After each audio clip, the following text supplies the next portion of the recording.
بسم اللہ الرحمن الرحیم۔ السلام علیکم ورحمۃ اللہ وبرکاتہ۔ ناظرین، یہ رزق کے لیے وظیفہ آپ حضرات کے سامنے ذکر کیا جا رہا ہے۔ جن کو بہترین رزق چاہیے صرف وہ یہ وظیفہ پڑھیں۔ وظیفہ حضور صلی اللہ علیہ وسلم کا بتایا ہوا ہے۔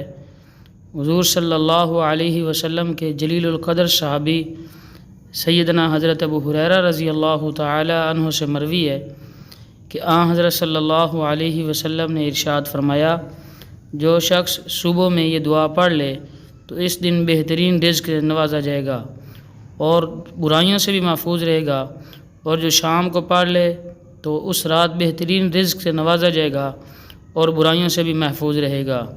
وہ دعا آپ حضرات بھی ساتھ ساتھ پڑھ لیں۔ بسم اللہ الرحمن الرحیم۔ ما شاء اللہ لا حول ولا قوة الا باللہ، اشہد ان اللہ علی کل شیء قدیر۔ اللہ تعالی ہم سب کے مال جان رزق میں گھر بار میں برکتیں عطا فرمائے، آمین ثم آمین۔ جزاکم اللہ احسن الجزاء فی الدنیا والآخرہ۔